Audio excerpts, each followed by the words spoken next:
দিনের নির্বাচন রাত্রে করেছে, আপনি তো নির্বাচিত না, এই জন্য তো আপনাকে মানুষ দেখতে পারে না।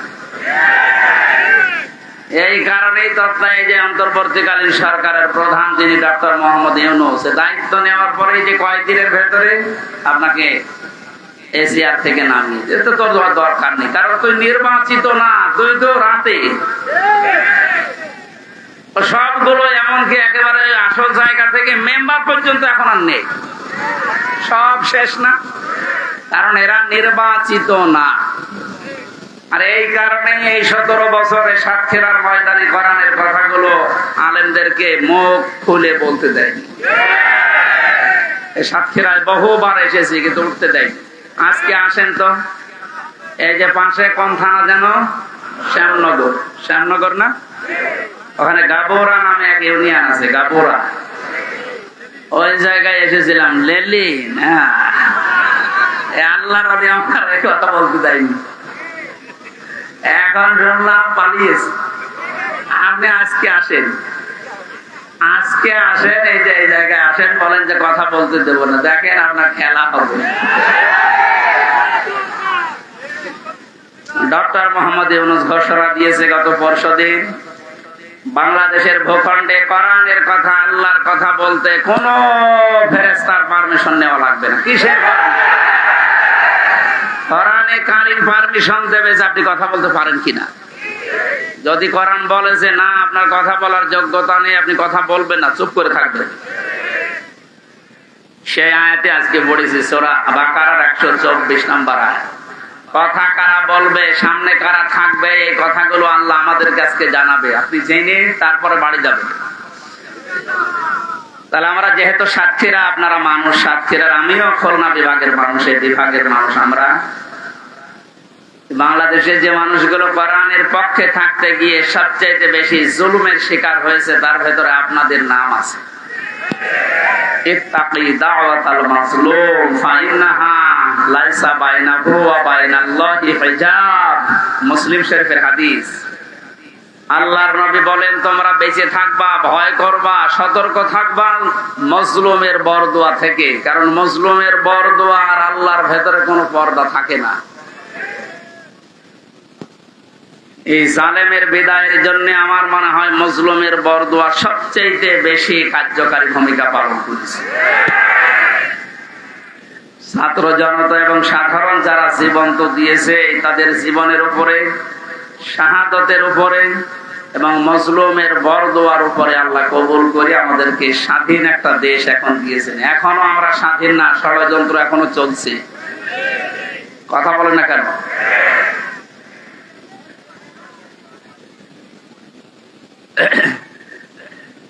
আল্লাহ রাব্বুল আলামিন এই আয়াতের ঘোষণা দিয়েছেন, তিনি তোমাদেরকে নির্বাচিত করেছেন তার দ্বীনের জন্য।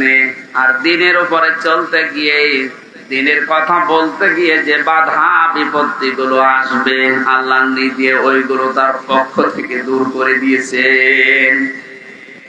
মিল্লাতা বিকুম ইব্রাহিম হুয়া সাম্মাকুমুল মুসলিমিন, তোমাদের জাতির পিতা হযরত ইব্রাহিম আলাইহিস সালাম। কোরআনের আয়াতকে বাদ দিয়ে জোর করে যারা জাতির পিতা দাঁড় করিয়েছিলেন, একটা আওয়াজ দাঁড়িয়ে নেই, সব মিশে গেছে। এমনকি এক্সপ্রেসওয়ের নাম পর্যন্ত জনগণ এখন পাল্টিয়ে দিয়েছে, জাতির পিতা ইব্রাহিম আলাইহিস সালাম এক্সপ্রেসওয়ে। খাবার পাশ দিয়ে একটা রোড গেছে, ইব্রাহিম খলিলুল্লাহ রোড। বাংলাদেশের বহু ব্রিজের নাম, বহু সেতুর নাম, বহু রোডের নাম এখন আমাদের যিনি আসল জাতির পিতা তার নামে নামকরণ অলরেডি হয়ে গেছে। এই জন্য কোরআনের উপরে মাস্তানি করে কিছু চাপিয়ে দিতে যাবেন না, ওটা টিকবে না। কথা বলেন না। কোরআনে সূরা হজের ভেতরে আল্লাহ মূর্তির বিরুদ্ধে কথা বলেছিলেন, মিথ্যা কথা থেকে বেঁচে থাকবা আর মূর্তি পূজা থেকে বেঁচে থাকবা। অথচ সেইটা জাতির উপরে মুশরিকদের কথা মতো অনেকেই চাপিয়ে দিয়ে মনে করেছিল অমর হয়ে যাবে। আমার তো এখন মনে হচ্ছে যত টাকা খরচ হয়েছিল এই ভুয়া জাতির পিতার জন্য সব টাকাগুলো এখন পানিতে ফেলেছে।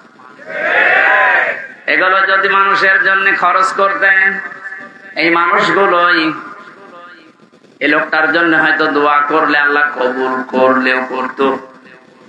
যা করলেন দোয়া করার মতো রাস্তা আর তো রাখলেন না, সব নষ্ট করে দিলেন। আমাদের যে নাম মুসলিম, আজ অনেকেই স্লোগান দিচ্ছে তুমি কে আমি কে, বাঙালি বাঙালি, এটা বলা যায় নেই। আমাদের পরিচয় বাঙালি না, আমাদের পরিচয় মুসলিম। কথা বলেন না কেন? আর দেশ হিসাবে যেহেতু বাস করি এই দেশে, এই জন্য আমরা বাংলাদেশি। এই শব্দটাকে আমি বানালাম। কোরআনে কারিমে আল্লাহ যে আয়াতের মাঝের অংশে জানিয়েছেন হুয়া সাম্মাকুমুল মুসলিমিন, এই যে হুয়া এর ফাইল বা কর্তা হযরত ইব্রাহিম নবী, আমাদের যিনি জাতির পিতা, তিনি আমাদের নাম দিয়েছেন যে তোমরা মুসলিম জাতি হিসাবে তোমাদের নাম আমি মুসলমান, এটা রাখলাম। বলেন সুবহানাল্লাহ। এখান থেকে একটা মাসলা বের হয়। এদিকে তাকান। যেখানে সেখানে মাহফিল নিয়ে তো ঝামেলা গুলো হয়, এই কারণে এরা জায়গাগুলো আসলে ঠিক মতো হয় না, তখন আলোচনাটাই ঢুকিয়ে যায়। আরে ভাই, ওয়াজি যদি শুনতে না পারে তো চেঁচামেচি করে লাভ আছে? অন্তত কানে তো শুনতে পারছে। আবার কথা বলেন, এমনি গ্রাম্য মাইক নিস, কথা বন্ধ করে।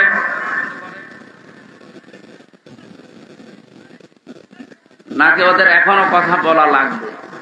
না, আপনাদের 30 সেকেন্ড সময় দিলাম, কথা বলেন, এরপরে আমি বলেন।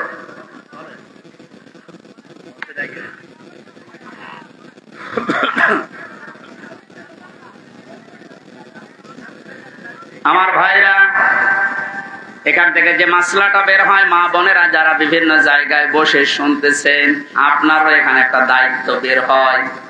মার বাবা হিসাবে দায়িত্ব হচ্ছে, সন্তান হওয়ার পরে মা বাবার প্রথম দায়িত্ব হচ্ছে তার একটা অর্থবোধক ইসলামী সুন্দর নাম রাখা। যেহেতু আমাদের পিতা হযরত ইব্রাহিম নবী, তিনি জাতির পিতা হিসাবে জাতির নাম রেখে দিলেন মুসলিম বা মুসলমান। আমরাও যারা সন্তানের মা বাবা হব, আমাদের প্রথম দায়িত্বই হবে একটা অর্থবোধক নাম রাখা।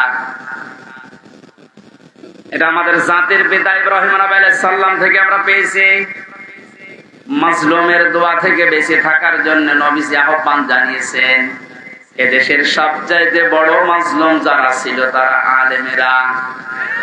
আজকে যার নাম দিয়েছেন শহীদ আল্লামা দেলাওয়ার হোসাইন সাইদি, কত বড় মাজলুম, 13টা বছর এক ঘরের ভেতরে কাটিয়ে গেল। দোয়া করতেন মাঝে মাঝে, রব্বুল আলামিন আমাকে সাধারণ ভাবে মরণ দিও না, আল্লাহুম্মা ইন্নী আসআলুকা শাহাদাতান ফি সাবিলিক, তুমি যদি মরণ দিও আমাকে শাহাদাতের মরণ দিও।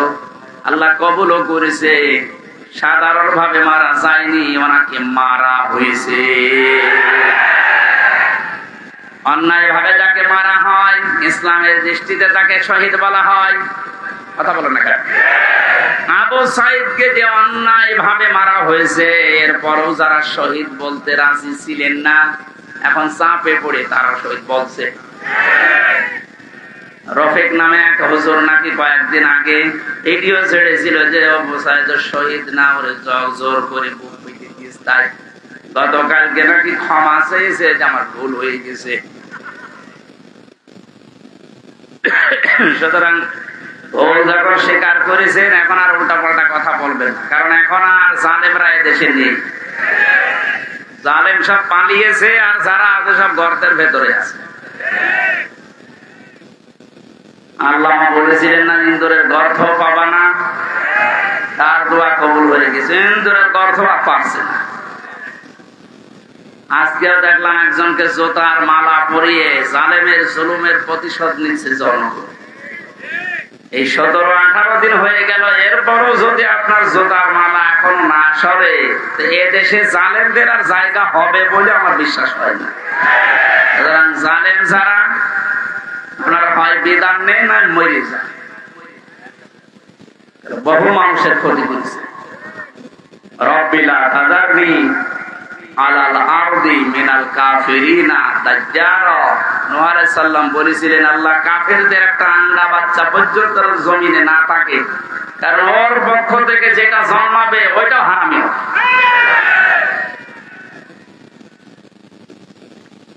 এই বড় মজলুমের দোয়া কবুল হয়ে একবারে গিয়ে দিল্লি পড়েছে। আর একটা ছোট হুজুর আমার সাথে ছিল জেলখানায়, রফিকুল ইসলাম মাদানী। পিসকে হুজুর বলে, পিসকে না, ওর বয়স এখন 30 বছর। ও আমারে বলছিল, আমাকে যখন রিমান্ডে নিয়েছে প্রশাসন নিয়ে, হাতির ঝিলে রাত 12:30টার দিকে 1টার দিকে নিয়ে আমার পুরা উলঙ্গ করে হাতে সিগারেট লাগিয়ে একটা অর্ধ উলঙ্গ মেয়ে মানুষ আমার পাশে দাঁড় করিয়ে ছবি তুলেছে। ছেড়ে দেবো যে তুই এই চরিত্রের। ওই সময় আমি চোখের পানি ফেলে কেঁদেছিলাম। আর এক এসআই কে জিজ্ঞাসা করলাম যে, ভাই আপনারা যা করছেন আমার সাথে, এটা কি হারুন স্যার জানে? জানে না মানে? উনি তো করাচ্ছে, যেহেতু উনি মুসলিম। এই জন্য ছোট হুজুর দোয়া করেছে, আল্লাহ আমাকে যেভাবে সব উলঙ্গ করে ওরা দেখেছে, জাতিকেও দেখাবে বলে ওরা জানিয়ে গেল যে জাতিরে দেখাবো, তুমি অন্তত আর যাই করো হারুনকে ছেড়ো না। আল্লাহ এই জন্য ছাড়ে নাই। ওরে দুনিয়ায় আল্লাহ দেখায়নি, রাস্তায় বের হতে পারে না, বের হলে বলে 3 ইঞ্চি। শয়তানি করবে আর তোর ইজ্জত শেষ করে দিয়েছে।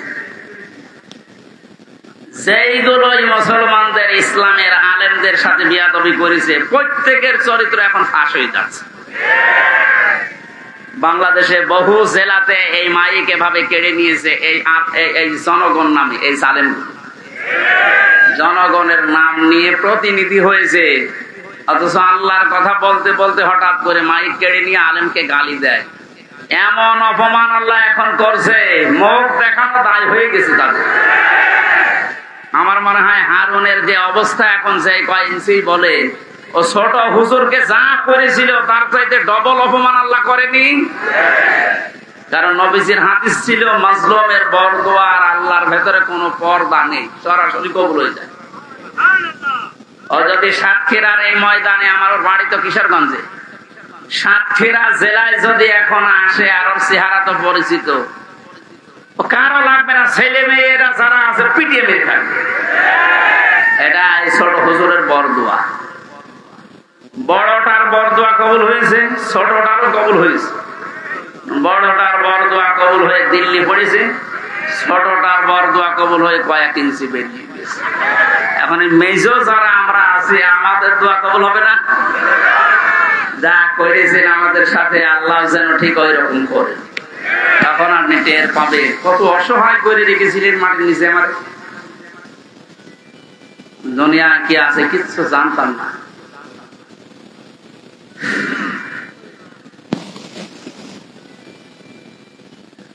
আমার ভাইরা, সাতক্ষীরার মানুষদেরকে, চাঁপাইনবাবগঞ্জের মানুষদেরকে, ঝিনাইদহ জেলার মানুষদেরকে বাংলাদেশের অন্যান্য মুসলমানেরা একটু বেশি ভালোবাসে, মন থেকে দোয়া করে, কারণ এরা ইসলামের জন্য যা হারিয়েছে আল্লাহ পাকের উদ্দেশ্যে যেন তাদেরকে জান্নাত দিয়ে পূরণ করে দেন। যে আল্লাহ আমাদেরকে কোরআনে কারিমের কিছু কথা শোনার জন্য, আমাদের জাতির পিতা ইব্রাহিম আলাইহিস সালামের জীবনী থেকে হক কথা শোনার জন্য ময়দানে নিয়ে আসলেন। দিনের বেলায় আমাদের কাজ ছিল, সব কাজ বাদ দিয়ে কোরআনের এই ময়দানে যিনি নিয়ে এসেছে, বলেন আলহামদুলিল্লাহ। দরুদ আর সালাম পড়ছি আমাদের নবী মুহাম্মদ রাসূলুল্লাহ সাল্লাল্লাহু আলাইহি ওয়াসাল্লামের প্রতি। আমরা তেলাওয়াত করেছি সূরা বাকারার 124 নম্বর আয়াত। তাফসীর আকারে কথা বলবো। দোয়া হবে শহীদদের আত্মার মাগফিরাত কামনা। শহীদদের মাগফিরাত কামনা করার দরকার নেই, কারণ আল্লাহ তাদেরকে নিজে খাওয়াচ্ছে। ওয়ালা তাহসাবান্নাল্লাযীনা কুতিলু ফি সাবিলিল্লাহি আমওয়াতা বাল আহইয়াউন ইনদা রাব্বিহিম ইরযাকুন। সূরা আলে ইমরানের 169 নম্বর আয়াত। আল্লাহ পাক জানিয়েছেন, হে পৃথিবীর মানুষেরা, আমি আল্লাহ যাদেরকে শাহাদাতের মর্যাদা দিয়েছি এদেরকে মৃত ভাববা না, বলবা না তো বলবাই না। ওয়ালা তাকুলু লিমা ইউকতালু ফি সাবিলিল্লাহি আমওয়াত। এই আয়াত দ্বারা আল্লাহ মুখের উপরে নোটিশ দিয়েছেন, শহীদদেরকে মরে গেছে কথা বলবা না। আর এই সূরা আলে ইমরান দিয়ে আল্লাহ জানিয়েছেন যে মনে মনে ধারণাও করবা না যে শহীদরা মারা গেছে। কারণ জীবন পর্যন্ত যে লোকটা জালেমের সামনে দিয়ে দিতে পারে, একে মারা গেছে মনে মনে বলাও গুনার কাজ। এই জন্য আল্লাহ ওয়ালা তাহসাবান্নাল্লাযীনা দিয়েছে, মনে মনে ধারণাও করবা না। খুব দামি শব্দ এটা, যার তার নামের আগে শহীদ লাগিয়ে দিলেই হবে। সুতরাং এই মানুষগুলোকে আমরা ধারণা যেন না করে যে ওরা এমনি এমনি মারা গেছে। ওরা তো জীবিত, ওরা আমাদের চাইতে উত্তম খাবার আল্লাহর জান্নাতের ভেতরে খাচ্ছে। বাল আহইয়াউন ইনদা রাব্বিহিম ইরযাকুন। আল্লাহ বলেন ওরা জীবিত এবং আমি আল্লাহ নিজে ওদেরকে খাওয়াই। সুবহানাল্লাহ। আর যারে তারে আমি পথ থেকে ধরে এনে শাহাদাতের মর্যাদা দিয়ে দেব, বিষয়টা এমন না। আলিয়ালামাল্লাহুল্লাযীনা আমানু ওয়া ইয়াত্তাখিযা মিনকুম শুহাদা আল্লাহু লা ইউহিব্বুজ জালিমিন। সূরা আলে ইমরানের 140 নম্বর আয়াতের শেষের দিকে আছে, যাদের জীবন যৌবন আমি আল্লাহর কাছে পছন্দ হয়, ভালো লাগে, এ মানুষগুলোকে আমি আল্লাহ এমনিতেই মরণ দেই না, এদেরকে আমি আল্লাহ শাহাদাতের মরণ দিয়ে ধন্য করি। আর জালেমদেরকে আমি আল্লাহ ভালোবাসি না। জোরে বলেন নাউজুবিল্লাহ। জালেমদেরকে শোধরানোর সময় এখনো আছে, যদিও জালেমদের আল্লাহ হেদায়েত বঞ্চিত করে দেয়। আল্লাহু লা ইয়াহদিল কওমাজ জালিমিন। জালেমদেরকে আমি আল্লাহ পথ দেখাই না, হেদায়েত দেই না। কে বলছে? এজন্য ওদের জন্য দোয়া করে লাভ নেই। যারা জুলুম করেছিলেন আপনার জন্য দোয়া করেও লাভ হবে না, কারণ আপনার জন্য দোয়া করলে আল্লাহ কবুল করবে না। আপনি জীবনটা নষ্ট করে ফেললেন, দুনিয়াও শেষ আপনার, আর আখিরাতে আপনি আল্লাহর মামলার আসামি। এই সাতক্ষীরায় যারা জুলুম করেছেন প্রকাশ্যে গোপনে, সে যে বিভাগেই হোক, প্রশাসনে হোক, বিচার ব্যবস্থায় হোক, আর এই জনপ্রতিনিধির নাম নিয়ে, বিভিন্ন হাইব্রিড নেতা নাম নিয়ে যাই করেছেন, আপনাকে আল্লাহ মাফ করবে না। আল্লাহ মাফ করবে না। আপনার বলার দরকার কি? হ্যাঁ, আমার বলার দরকার আছে। কোরআনে কারীম আমাকে বলছে ইন্নামাস সাবিলু আলাল্লাযীনা ইয়াজলিমুনান নাস। সূরা শূরা 25 নাম্বার পারা 6 নাম্বার পৃষ্ঠা 13 নাম্বার লাইনের 42 নাম্বার আয়াতের প্রথম অংশে আছে। আল্লাহ বলেন, হে নবী আপনি বলেন যে জালেমদের বিরুদ্ধে আমি আল্লাহ মামলা দেব। কে? সুতরাং এই দেশে যারা জালেম ছিল এরা আমার হামজার মামলার আসামি না, আমি তো মামলা করবই। এরা মামলার আসামি হচ্ছে সরাসরি আল্লাহ। যারা এই দেশে আল্লাহর মামলার আসামি, তাদের উপরে দয়া দেখিয়ে লাভ আছে? ওরা যেমন কষ্ট দিয়েছে, আমার মনে হয় ওদেরকেও এরকম একটু কষ্ট দিয়ে বোঝানো দরকার যে দেখ ঠেলা কেন। আলেমদের গায়ে হাত দিয়ে শুধু না, পায়ে ডান্ডা বেড়ি দিয়ে, হাতে হ্যান্ডকাপ লাগিয়ে, যেটা লাগালে হাত কেটে যায়, মাজায় দড়ি দিয়ে, কালো কাপড় দিয়ে চোখ বেঁধে, গরুর মতো ছাগলের মতো টানতে টানতে নিয়ে যেতেন আদালতে। মুরব্বী আলেম আমি দেখেছি জেলখানায়। মাওলানা রফিকুল ইসলাম খান, অধ্যাপক মিয়া গোলাম পরওয়ার এই খুলনা, এইরকম মানের মানুষ, ডাক্তার শফিকুর রহমান, মাওলানা মামুনুল হক, কত বয়স বলেন তো? 50-52 বছর বয়স, কারো 60-65 বছর বয়স। এইরকম মানুষদেরকে, যাদের জোতা টানার যোগ্যতা আপনার নেই, আর আপনি তার মাথায় দড়ি বেঁধে ডান্ডা বেড়ি দিয়ে টানতে টানতে নিয়ে যেতেন ছাগলের মতো। এখন যেমন নিয়ে যাচ্ছে, ডিম মারছে মানুষ, এখনটা টের পাচ্ছেন যে কেমন লাগে।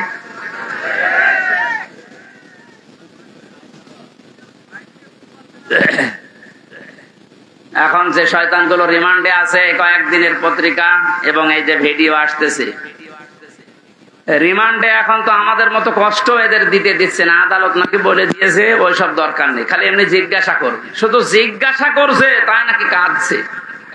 আর কিছু শয়তান আছে কিছু কথা বলেন শুধু হাসতেছে, মানে পাগলের ভয় ধরেছে।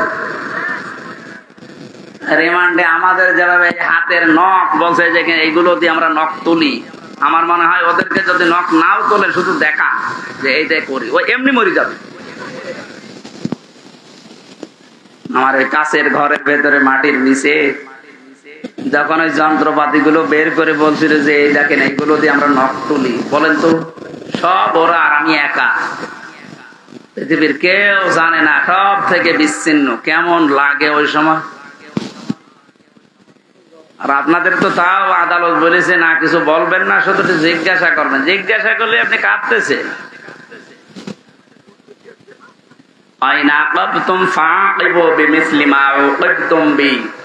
প্রতিশোধ নেওয়া জায়েজ আছে অতটুকু যতটুকু আমি অত্যাচারিত হয়েছি। ডাক্তার শফিকুর রহমান এই জন্য ঘোষণা দিয়েছেন, যাদের কারণে 17 বছর এই দেশের জনগণের বিভিন্ন সাইডে দিক এবং বিভাগে অত্যাচারিত, জুলুম, নির্যাতন, মিথ্যা মামলা, ঘরে থাকতে পারে না, চাকরি বাকরি দেয়নি, এবং মিথ্যা মামলা দিয়ে শুধু শেষ করেনি, মিথ্যা সাক্ষী সাজিয়েছে। শুধু মিথ্যা সাক্ষী দিয়ে শেষ করে দিলে হতো, বা সাজা লাগিয়ে কাউকে ফাঁসি দিয়েছে, কারো যাবজ্জীবন দিয়েছে। এইগুলো তো তারা জীবনও মাফ করবে না, কারণ যে ক্ষতি আপনি তার করে দিলে তার পরিবারের। এখন এই দেখে দেখে সব আইনের আওতায় নিয়ে আপনাদের ঠিক এইভাবে বিচার করা হবে, আপনাদের বানানো আইন। কথা বলেন না কেন? সে আইন বানিয়ে রেখে গিয়েছিলেন, এখন আপনি মরবেন ঠিক ওই আইনে। আয়না ঘর আপনি বানিয়েছেন, আয়না মানে চারিদিকে আয়না দেওয়া না, কোনো আয়না নেই ওই জায়গায়। এখন আপনাকে 10 দিন রাখি, আপনি দেখেন যে মানবতার সাথে কি ঠাট্টা আপনি করেছিলেন। এরপরও টিভির সামনে এসে সাংবাদিকদের সাথে এসে আপনার বলতে লজ্জা করে না যে কেন জনগণ খেপে যাচ্ছে, আমি তো বুঝতে পারছি না। এদিকে আসে, আপনাকে বোঝাচ্ছি, জোরে কোদাল দিয়ে বোঝাচ্ছি। যা করেছেন আল্লাহর আরশ কেঁপে গেছে। এই জন্য আমাদের যিনি জাতির পিতা হযরত ইব্রাহিম আলাইহিস সালাম, তাকে আল্লাহ যে পরীক্ষাগুলো করেছিলেন জীবনে, ফিরে ফিরে জাতির পিতা তিনি হননি। 50টা পরীক্ষা দিয়েছিলেন। কয়টা? আল্লাহ পাক আমাদেরকে শোনাচ্ছেন আমরা যেন এরকম বাবার সন্তান হিসাবে গর্ববোধ করি। এদেশে আজও যারা এই কথা বলে, আমার কুষ্টিয়ায় ওই সময় যখন ছিলাম, ওই সময় যিনি এসপি ছিল, ওর নাম নিতে আমার ঘৃণা হয়। এই কোলাঙ্গা, ও আমার নিজের অফিসে ডাক দিয়ে বলছে, আপনি জাতির পিতা, ওনাকে মানেন না? ইব্রাহিম আলাইহিস সালামের কথা বলে। কি গো? আমি বলি এ তো কোরআন বলিস না, ওইটা বলা যাবে না। এই দেশ স্বাধীন করার জন্য জাতির পিতা যা করেছে ওনাকে ভোলা যাবে না। ভোলার দরকার নেই, ওনার কর্মকাণ্ড তুলে ধরে। কিন্তু জাতির পিতা এই শব্দটা আল্লাহ নিজে কোরআনে জানিয়েছেন, মিল্লাতা আবিকুম। শুধু তোর একা না, কম বহু বছর তোদের সবার জন্য যারা দাবি করে যে আমি মুসলিম, তাদের জন্য জাতির পিতা হিসাবে ঘোষণা দিলাম একজনের নাম, তার নাম ইব্রাহিম। তার নাম কি? তিনি কি এমনি এমনি হয়েছিলেন?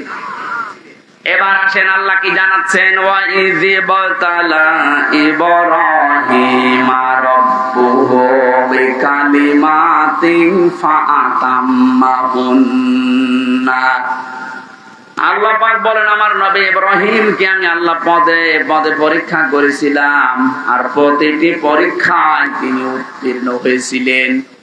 যতগুলো বাক্য দিয়ে, যতগুলো কাজ দিয়ে তাকে জীবনে পরীক্ষা করলাম। তোমাদের যিনি জাতির পিতা, তোমরা যার সন্তান হিসাবে গর্ববোধ করো, তোমাদের এই বাবা কোনোদিন ফেল করেননি। সাতক্ষীরার মানুষেরা আপনারা পরিচয় দিয়ে গর্ববোধ করবেন, কারণ আপনারা ফেল করেননি।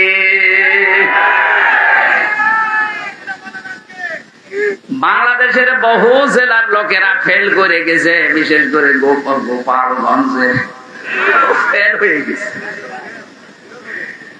ওদের যেগুলো এখন কীর্তিকলাপ বের হচ্ছে, সাক্ষীরার কোন সন্তান যদি ফার্স্ট ক্লাস ফার্স্ট হয় তার চাকরি হবে না, আর গোপালগঞ্জে বাড়ি হলে আমার মনে হয় 2 পয়েন্ট পেয়েছে, চাকরি পেতে দেরি হয় না। এই যে বৈষম্য, এমনিতে বৈষম্য বিরোধী আন্দোলন ছাত্ররা শুরু করে নাই, সব জায়গায় যখন দেখেছে বৈষম্য তখন ওরা করবে কি? আহ্বান জানাচ্ছি, যেহেতু রাষ্ট্র সংস্কার এখন চলছে, এই জালেম এবং জালেম হানিফা ওয়া মানা মিনাল মুশরিকিন, সূরা নামের 79 নম্বর আয়াত। হযরতে ইব্রাহিম নবী জাতিকে ডাক দিয়ে বললেন, হে আমার জাতির লোকেরা, এতদিন পর্যন্ত যাদেরকে খোঁজ করে পেয়েছিলাম একটা ওই স্থায়ী না, সব অস্থায়ী, সব অস্তমিত হয়ে গেছে, ডুবে গেছে। আমি আমার এই চেহারাকে ঘুরিয়ে দিলাম ওই আল্লাহর দিকে, যিনি আসমান আর জমিনের উদ্ভাবক, যিনি বানিয়েছেন এটা হানিফা। আমি একনিষ্ঠ ভাবে ঘুরলাম আল্লাহর দিকে। আমান আমিনাল মুশরিকিন, আর আমি মুশরিকদের অন্তর্ভুক্ত না। আমাদের জাতির পিতা তিনি শিরিক থেকে মুক্ত হয়ে ঘোষণা দিলেন যে আমি মুশরিক না, অথচ এই দেশে কত অবৈধ সন্তানেরা বিভিন্ন মুশরিকদেরকে খুশি করার জন্য জাতিকে প্রকাশ্য শিরিক করিয়েছে, মুশরিক বানিয়েছে। বিভিন্ন স্কুল কলেজে আমি দেখেছি, ভিডিও দেখেছিলাম, একটা মূর্তি সামনে নিয়ে, ছবি সামনে নিয়ে ছেলে মেয়েরা যে মাথা নিচু করে সম্মান জানাচ্ছে, অথচ আল্লাহর নবী জানিয়েছেন লা ইয়াদখুলুল জান্নাতা লা তাদখুলুল মালাইকা বাইতান ফিহি কালবুন আও তাসাবির।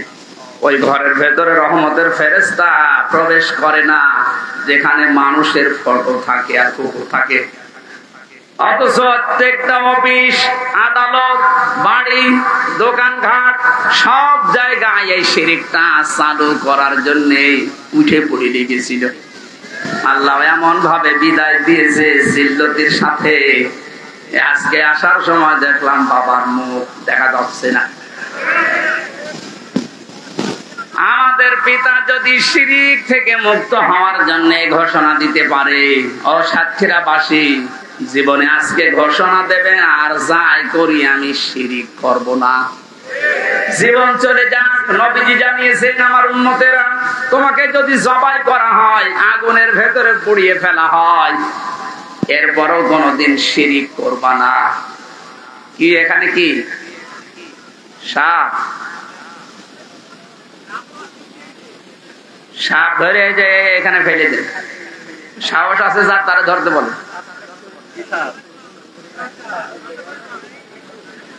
ও ধোড়া সাপ আর কি, ওর রওশনের সাদের মতো, আর জীবন যৌবন সব শেষ। সাহস যার আছে তারা বলেন যে মাথা চেপে ধরে এদিকে ফেলে দিতে দেন। কি হলো, আপনি কি ওটা হাতে করে বসে আছে? আসেন, মেরে ফেলেছেন? মেরে ফেলা ঠিক হয়নি। আমার ভাইরা, ইব্রাহিম আলাইহিস সালাম তিনি অনুসন্ধান করে খোঁজ করে পেয়েছিলেন কাকে? বলেন না কেন? আর আমাদেরকে এ জাতির আলেমরা, নবীর ওয়ারিসরা চোখে আঙ্গুল দিয়ে দেখায়, এরপরও আমরা সত্যকে সত্য জানার পরও মানতে চাই না। তাহলে উনি ইব্রাহিম আলাইহিস সালাম জাতির পিতা হয়েছিলেন প্রথম পরীক্ষায় পাস। তিনি ঈমানের 10টা পরীক্ষা দিয়েছিলেন, এখানে আমরা 3টা পেয়েছি।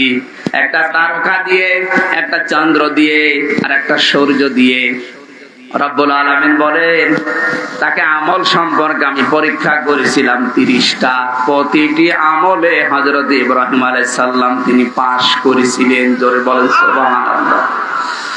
হযরত ইব্রাহিম আলাইহিস সালাম যে 30টা পরীক্ষা দিলেন আমলের, এটা সূরা তাওবার ভেতরে পেয়েছে 112 নম্বর আয়াতে 10টা, সূরা মুমিনুনের 1 থেকে 10 নম্বর আয়াত পর্যন্ত 10টা, সূরা আহজাবের 35 নম্বর আয়াতে 10টা। এখন তাফসীর আকারে যদি এক একটা পয়েন্টের উপরে বলতে যাই অন্তত 3 দিন সময় লাগবে। এজন্য সামারাইজ করে বলছি, আমরা যদি হযরত ইব্রাহিম নবীর মতো আমলেও পাস করতে চাই, সূরা তাওবা, সূরা মুমিনুন, সূরা আহজাবের যে আয়াত নাম্বার বললাম, এইগুলো অবশ্যই আপনাকে জীবনে মিলিয়ে দেখাতে হবে। আল্লাহ আমাদেরকে প্রতিটা বিষয় আমাদের প্র্যাকটিক্যাল লাইফে মেলানোর তৌফিক দিন, কারণ আমরা যোগ্য বাবার যোগ্য সন্তান হতে চাই।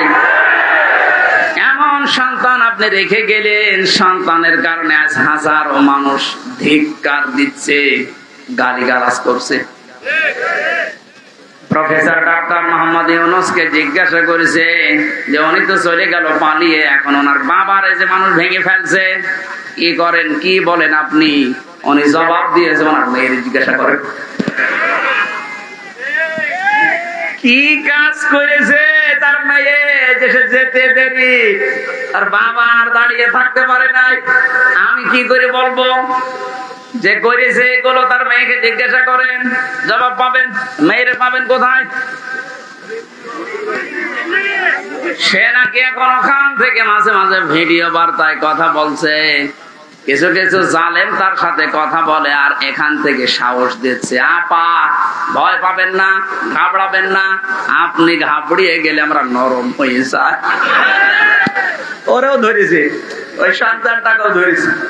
এখন আপনার ভয় পাওয়া না, নরম হওয়া না, আপনি নরম তুলতুলে হয়ে যাবেন।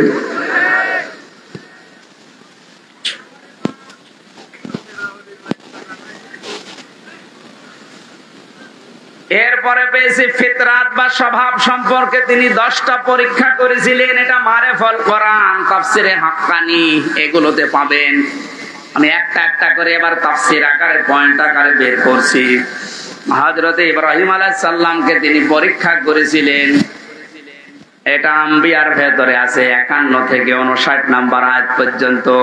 আমি আয়াতগুলো লম্বা করে বলতে গেলে দেরি হয়ে যাবে, কারণ সামনে আযান, মাগরিবের পরে আবার অনুষ্ঠান আছে সদরে, এজন্য তাড়াতাড়ি করছি। মোবাইলে তুলে নিতে পারেন, রেকর্ড হচ্ছে, কালকে এগুলো মিলাবেন। আমি 1 ঘন্টায় আর কি বলবো, যার তথ্য দিচ্ছে এগুলো মিলিয়ে যদি জীবন চালাতে পারেন, আপনি যোগ্য বাবার যোগ্য সন্তান হিসাবে মাথা উঁচু করে দাঁড়াতে পারবেন। জীবন চলে যান, আপনি মারা যান, আর যাই হোক না কেন, জীবনে যেন কোনোদিন শিরিক করবেন না। মা বোনদের ভেতরে এটা অনেক বেশি। আল্লাহ যেটা পারে ওইটা অন্য কেউ পারে, এই কথা বিশ্বাস করার নাম হচ্ছে শিরিক। এক কথায় উত্তর দিয়ে দিলাম, আল্লাহ যেটা পারে ওইটা অন্য কেউ পারে, এই কথা বিশ্বাস করার নাম কি? আপনার আমল, নামাজ, রোজা একটু কম হোক, আল্লাহ মাফ করবে, কিন্তু শিরিক করলে কোনো মাফ নেই। কথা বুঝতেছে? আপনারা 5 ওয়াক্তের জায়গায় 15 ওয়াক্ত নামাজ পড়া লাগবে না, সারা দিন আপনারা সারা রাত রোজা রেখে কাটানো লাগবে না, এরকম না। আপনি আমল একটু কম হোক, কিন্তু শিরিক যেন না হয়। এই জন্য উনি ঘোষণায় দিয়েছিলেন, ওমা আনা মিনাল মুশরিকিন, আমি মুশরিক না, আর যাই হোক আমি কি না। আর এমন একটা জায়গায় আমরা পৌঁছে যাচ্ছিলাম যে আমরা বলতে বাধ্য হচ্ছিলাম যে আমি দাদা। কথা বলেন না কেন? একটা মারাত্মক অপরাধ থেকে আল্লাহ আমাদেরকে বাঁচিয়ে দিয়েছেন। কিয়ামতের ময়দানে সবচেয়ে বড় কঠোর আযাব দেবেন আল্লাহ মুশরিকদের। فَقَدِمْنَا إِلَى مَا عَمِلُوا مِنْ عَمَلٍ فَجَعَلْنَاهُ هَبَاءً مَنثُورًا। সূরা ফুরকানের ভেতরে আছে, আল্লাহ বলেন কিয়ামতে যখন আমলনামার সামনে আসবে, যদি শিরিক কিছু পায়, ওটা ধূলিকণার মতো ওর মুখের উপরে নিক্ষেপ করে বলবো তোর কোনো বিচার নেই। ধরে বলেন নাউযুবিল্লাহ। সাতক্ষীরাবাসী আমি জানি, এই সমস্ত জেলাতে ইসলামী আন্দোলন একামতে দিনের সৈনিকরা, মা বোনেরা বেশি। আপনাদের আর যাই হোক শিরিক করবেন না, আপনাদের যতটুকু আছে আল্লাহ জান্নাত দেবে আমি আশা করি, কিন্তু শিরিক থাকলে সমস্যা। কিয়ামতে আল্লাহ একটা প্রাচীর বানিয়ে রাখবেন আরাম, ওখানে কিছু মানুষকে নারী পুরুষ দাঁড়িয়ে থাকবে, এই জান্নাতেও যাবে না, জাহান্নামে যাবে। সাহাবী প্রশ্ন করলেন, হে নবী ওরা জান্নাতে যাবে না কেন? বিশ্ব নবী বলেন, সাহাবীরা এই মানুষগুলো দুনিয়াতে মা বাবার সাথে খারাপ আচরণ করেছিল, এই কারণে আল্লাহ তাদেরকে জান্নাত দিচ্ছে না। যারা এখানে আছেন হাতে পায়ে ধরে বলছে আমল কম হোক, আখলিস দীনাকা ইয়াকফিকাল আমালুল কলিল, তোর ঈমানটা খাঁটি করবে, নির্ভেজাল করবে, শিরক মুক্ত করবি, আমল কম হলো আল্লাহ তোরে জান্নাতে দিয়ে দেবে। মা বাবার সাথে আজ আমরা অনেকেই খারাপ আচরণ করতে বাধ্য হচ্ছে। এর পেছনে যারা কল কাটি নাড়ায় তারা অধিকাংশ পরিবারে খোঁজ খবর নিয়ে দেখলে দেখা যায় তার স্ত্রী দায়ী। কথা বলে একটা মা হওয়ার জন্য যে কষ্টটা সহ্য করেছে আপনার আমার মা, এই পৃথিবীতে আমার মুখটা দেখার জন্য বিজ্ঞান এখন প্রমাণ করছে 57 ইউনিট কষ্ট সহ্য করা লাগে একটা সন্তানকে দুনিয়ায় আনতে মায়ের। অথচ পুরুষ মানুষ যত শক্তিশালী হোক, ও যদি মোহাম্মদ আলী হয়, তারপরে ওই মানুষটা সর্বোচ্চ কষ্ট সহ্য করতে পারে 45 ইউনিট। এর উপরে কষ্ট সহ্য দিলে ও মারা যাবে। একটা মা দুনিয়ায় আমার মুখ দেখতে গিয়ে 57 ইউনিট কষ্ট সহ্য করে তারপরে আমি দুনিয়ায় এসেছি। এই জন্য আল্লাহ আরাফ নামক প্রাচীর দিয়েছে, এদেরকে জান্নাতে দিচ্ছে। এই প্রথম কারণ। যারা বিভিন্ন জায়গায় বসে কথা শুনছেন, আপনাদেরকে আমি জান্নাতে নিতে চাই, জান্নাতে নিতে চাই, এই জন্য বলছি দুনিয়া কি হবে কয়দিন যাবে না। মা বাবার সাথে খারাপ আচরণ যেন আপনার স্বামী না করে, বারবার তাকে পথে রাখেন, বোঝান।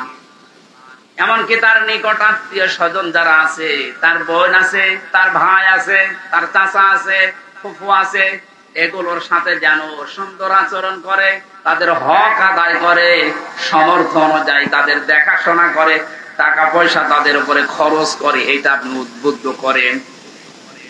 তিরমিজি শরীফের হাদিস, আল্লাহর নবী বলেন, কোন স্বামী তার স্ত্রী যদি চায় যে আমার স্বামী আরো বেশি দিন বেঁচে থাক, আমার স্বামীর আরো মান মর্যাদা বাড়ুক, তার দুনিয়ায় সম্মান বেড়ে যাক, টাকা পয়সা অর্থ সম্পদের মালিক হোক আরো বেশি বেশি, তাহলে স্ত্রীর উচিত সে যেন নিজের স্বামীকে বারবার উদ্বুদ্ধ করে, স্বামী আর যাই করো রক্তের সম্পর্কগুলো ঠিক রাখো। একটা সন্তানের সাথে সবচাইতে রক্তের সম্পর্ক বেশি তার মা আর বাবার, এ কথা বলে না কেন? এরপরে তার ভাই আর বোনের, এরপরে চাচা ফুফু। তাহলে আপনি স্ত্রী হিসাবে এটা দুনিয়ার কাজ না। মনে করছেন এ দুনিয়ার কাজ আর কি হবে? আপনি নামাজ পড়া যেমন ফরজ মনে করেন, রোজা রাখা ফরজ মনে করেন, নিকট আত্মীয় যারা তাদের সাথে আপনার স্বামীকে দিয়ে ভালো ব্যবহার করানো, খোঁজ খবর রাখা নামাজের মতো ফরজ। অথচ এইটা অধিকাংশ পরিবারে না থাকার কারণে ছোটখাটো বিষয় নিয়ে মনোমালিন্য।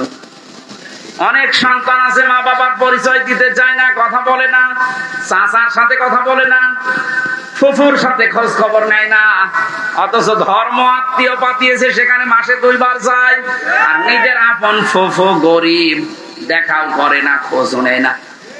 না, আপনার নামাজ কবুল হবে না, আপনার এই বোরকা পরা পর্দা করা বেকার হবে। আপনি মনে করছেন এটা দুনিয়ার কাজ। নামাজ পড়েন 6 ওয়াক্ত তাহাজ্জুদ মিলে, বোরকা পরেছেন একেবারে 14 হাত, অথচ আপনার মিল নেই ফুফু শাশুড়ির সাথে, আপনার চাচা শ্বশুরের সাথে। আমি কি আর কি মারছি বলেন? হাজারো পরিবারে এরকম নেই। আমার বিশ্ববিদ্যালয়ের স্যার ছিল হাদিস বিভাগে, ডাক্তার আব্দুল্লাহ জাহাঙ্গীর।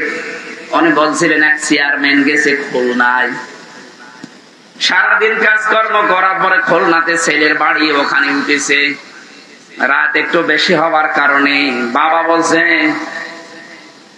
সন্তান আমি চলে এসেছি, একটু রাত বেশি হয়েছে, কিছু মনে করো না। আসেন বাবা। ভেতরে নিয়ে স্ত্রীকে বলছে, আমার বাবা এসেছে, রান্না করো।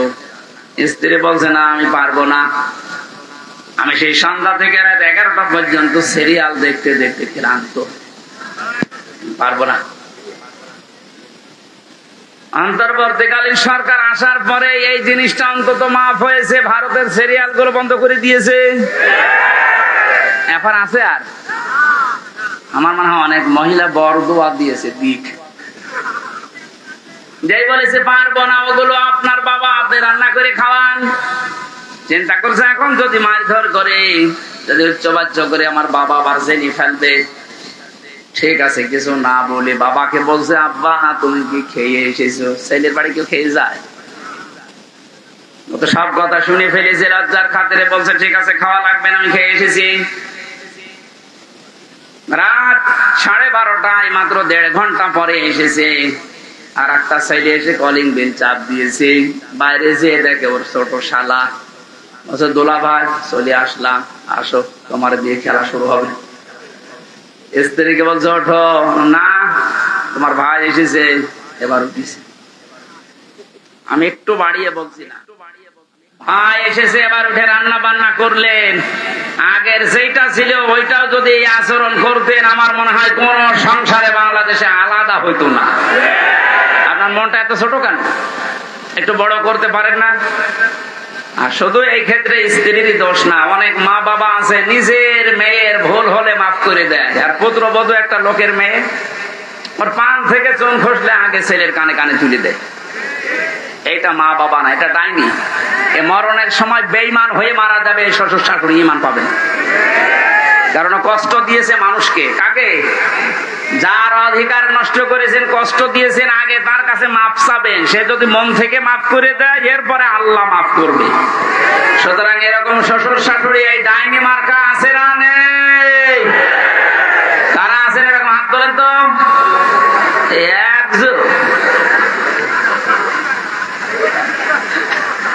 এই লোকটা মরণের সময় ঈমান পাবে না, ও বেঈমান হয়ে মরবে।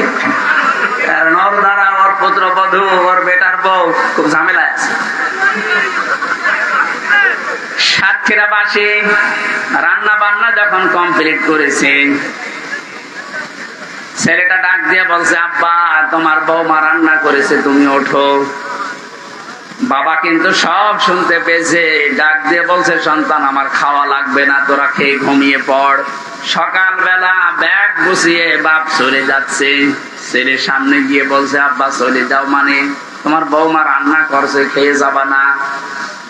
চোখের পানি ফেলে দিয়ে বাবা বলে, সন্তান আমি যেদিন তোর শালা হব ওই দিন খেয়ে যাব। শুধু হাসির খোরাকি না, এটা বাস্তবতা।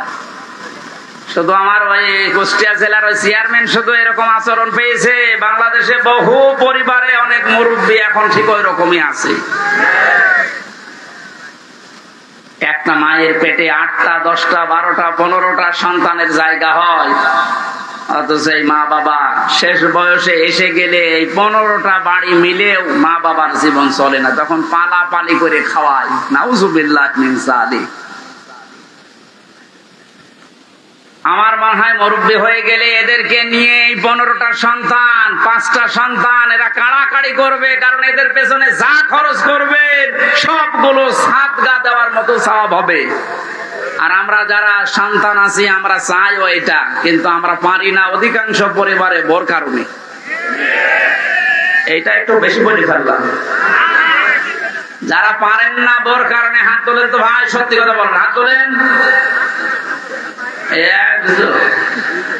ওয়াজ করা আমার ঠিক হইল না। একটা মানুষের তাহলে এই সমস্যা, বাকি গুলো সবই আপনারা জান্নাতে আছেন আলহামদুলিল্লাহ। ওয়াজ আর করে করবো কি?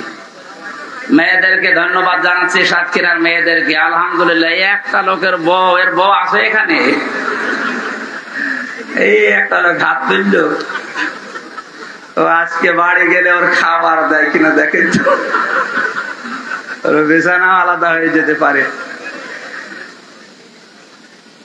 4 নাম্বার পরীক্ষায় হযরত ইব্রাহিম আলাইহিস সালাম পড়েছিলেন, বাবার বাধা পেয়েছিলেন ঘর থেকে।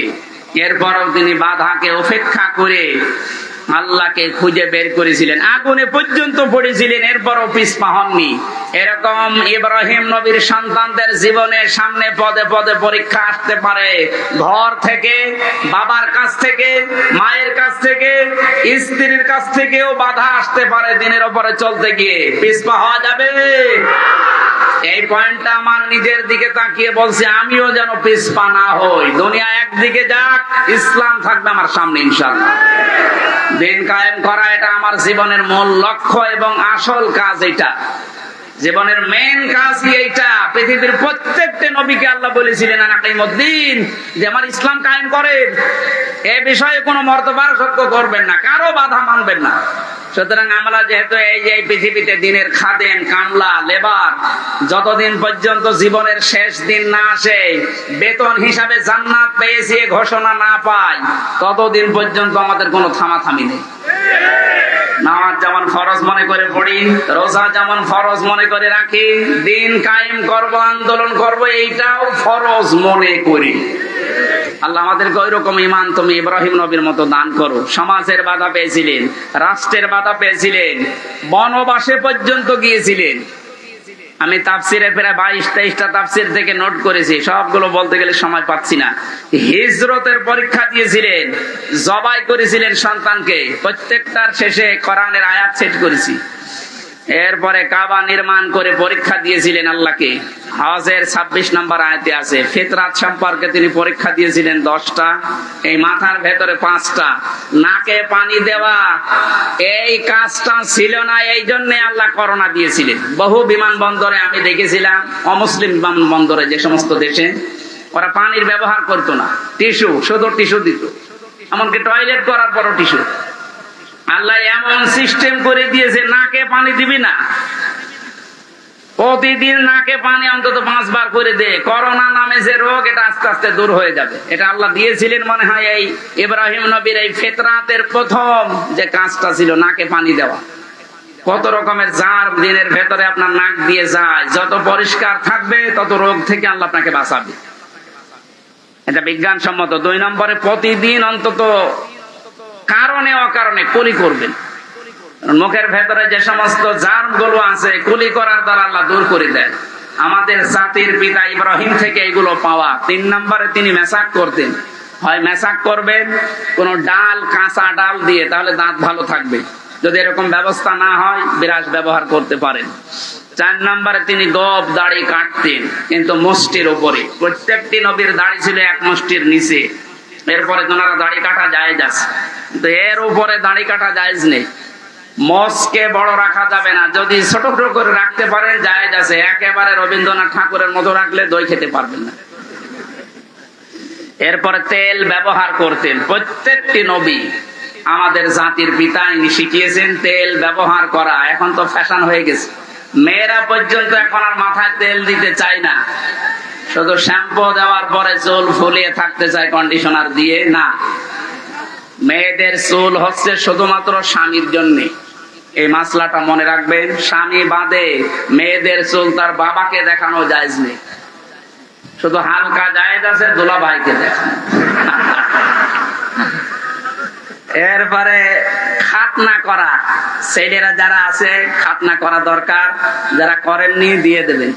এটা অনেক রোগ থেকে বাঁচাবে। নাভির নিচের লোম পরিষ্কার করা, ঢেলা কলুপ ব্যবহার করা, নখ কাটা 7 দিনে একবার, এরপরে বগলের লোম পরিষ্কার করা। এই 10টা ইব্রাহিম নবীর ফিতরাত বা স্বভাব ছিল।